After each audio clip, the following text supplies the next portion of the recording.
Hi, welcome to What and Series 16, and this is number 3 in that series. And we're talking about Joseph. And we get to the point where Joseph's brothers sell him into slavery because, well, they want to get rid of the kid who's arrogant. Verse 12 goes on. Jacob sends Joseph to find his brothers keeping the sheep. Then his brothers went to feed their father's flock at Shechem, and Jacob said to Joseph, Are not your brothers feeding the flock in Shechem? Come, I will send you to them. So he said to him, Here I am. Then he said to him, Please go and see if it is well with your brothers and well with the flocks, and bring back word to me. So he sent him out of the valley of Hebron, and he went to Shechem. Now, a certain man found him. There he was, wandering in the field, and the man asked him, What are you seeking? So he said, I'm seeking my brothers. Please tell me where they are feeding the flocks. Story seems fairly straightforward so far, doesn't it? And the man said, They have departed from here, for I have heard them say, Let's go to Dothan. So Joseph went after his brothers and found them down in Dothan. Again, fairly straightforward so far. The scenario is his brothers were looking for the best feed for their father's flock. Shechem first, then they moved down to Dothan. Joseph's brothers had to do the hard and uncomfortable work of tending the roaming flocks that belonged to their father. Joseph stayed home, slept in his own bed, except when Jacob sent him to check on his brothers. And there seems nothing strange about this errand, I suppose, except Joseph's brothers were in Shechem, a place where this family was earlier influenced and harmed by otherworldly influences. We need to go back to Genesis 34 if you want to know about that. His dad says, Please go and see if it is well with your brothers and well with the flocks.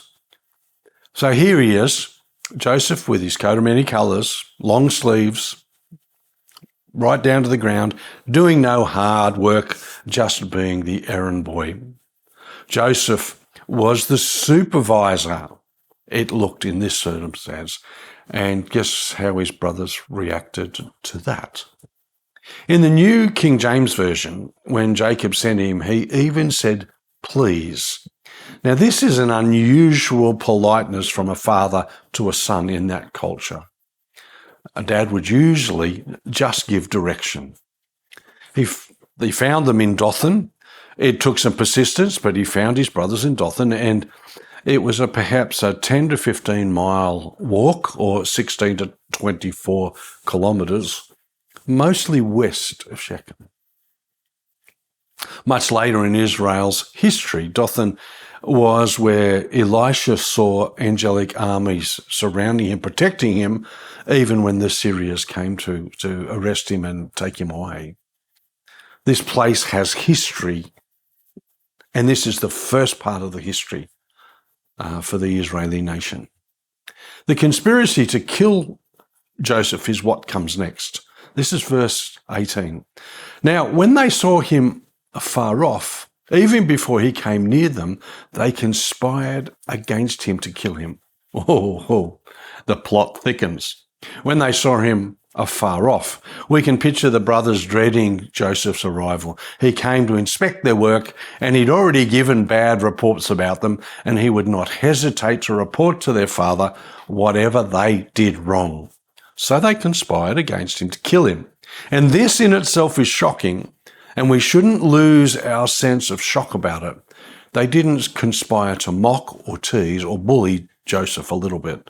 They conspired to kill him, get rid of him. Their sin is in the heart before it was ever acted out. Man's sin always begins in the heart and must be dealt with at a heart level. The goal is not changing man's behaviour, but especially to let God change a man's heart. Christian transformation works from the inside out. This story will go on, and we will hear about how it changes in these men's lives. Bless you.